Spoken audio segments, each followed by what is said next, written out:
It's your boy KJ the Kid back at it again. Over the next couple of weeks, I'll be previewing each division for the 2016-17 NBA season and predicting where each team within the division will finish. And at the end of the last preview video, I will predict which teams will make the playoffs.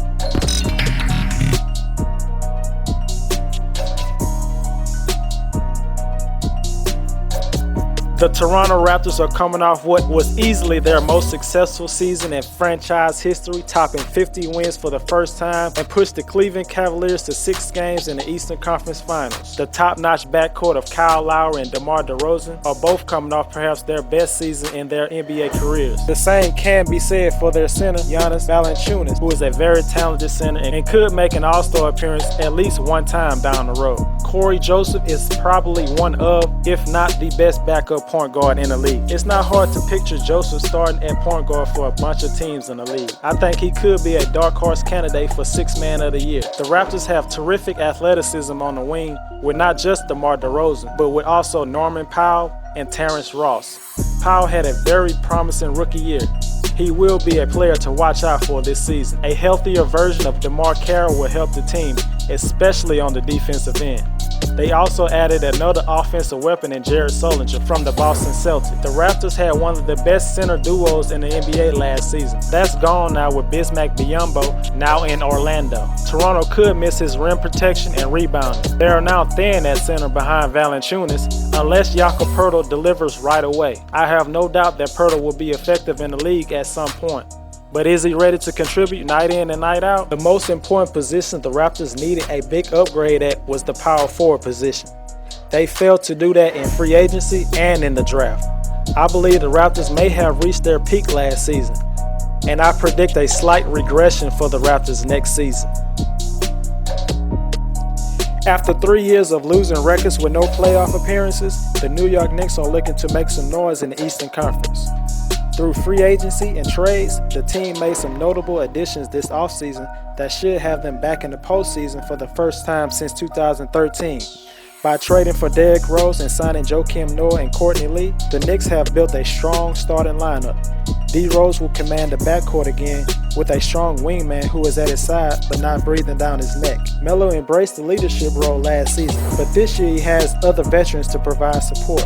Courtney Lee will have an important role with this team, not only shooting outside jump shots, but with making quick cuts to open areas and also playing lockdown defense.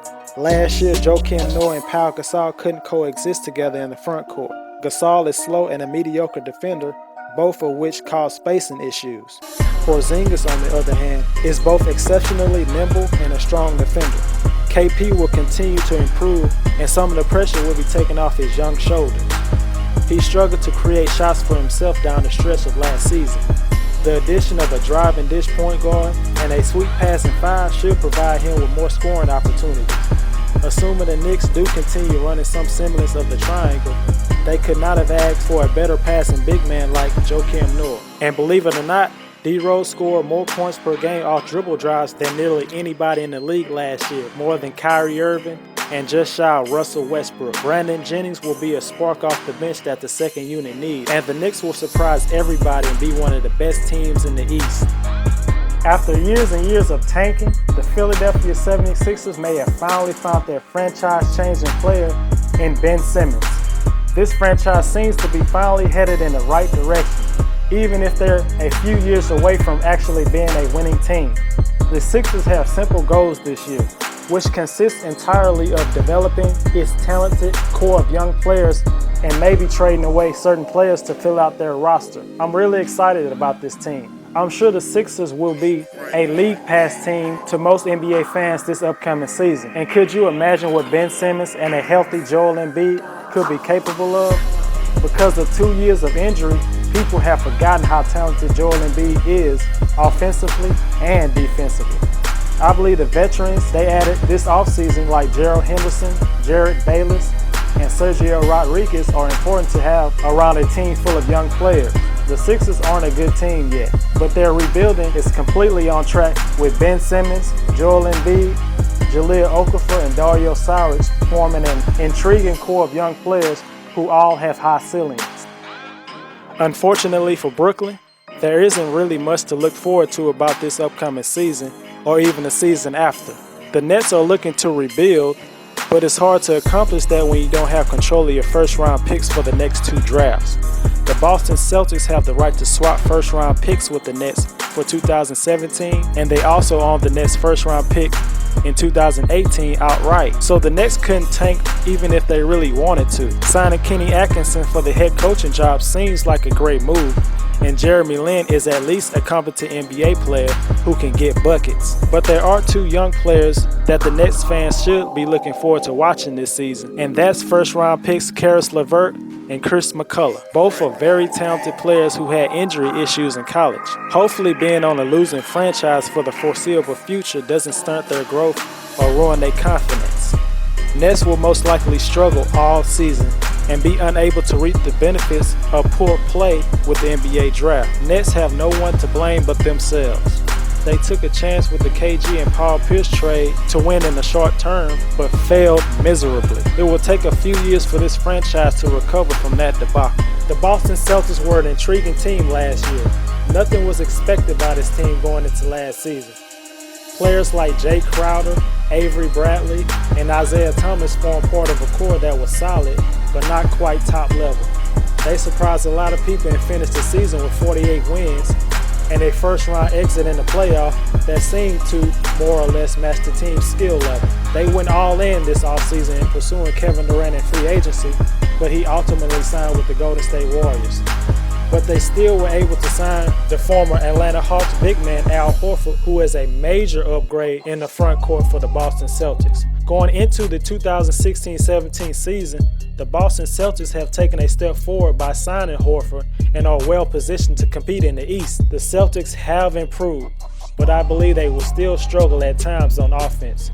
Let's not make Horford to be a superstar player that's a go-to scorer in crunch time.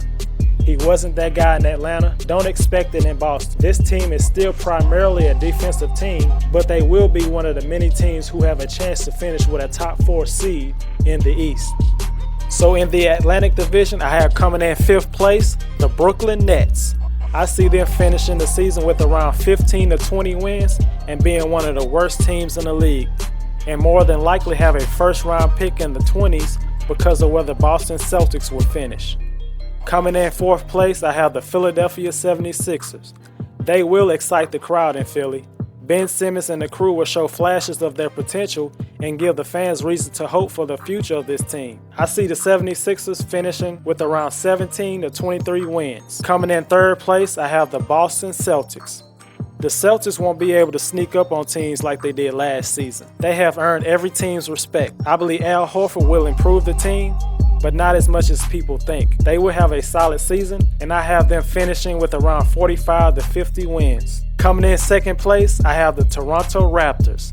I also believe this team will improve next year, but it won't show in their record. The Raptors won 56 games last season. I don't see them matching or increasing that win total. I have them finishing with around 50 to 55 wins. And in 1st place, I have the New York Knicks. The Knicks will be one of the most improved teams in the league this upcoming season. Melo, D. Rose, Brandon Jennings, and Joakim Noah all will be playing with a chip on their shoulder. And KP will continue to improve and become the unguardable force that everyone expects him to be. I have the Knicks finishing with around 50 to 55 wins this season and proving all the naysayers wrong.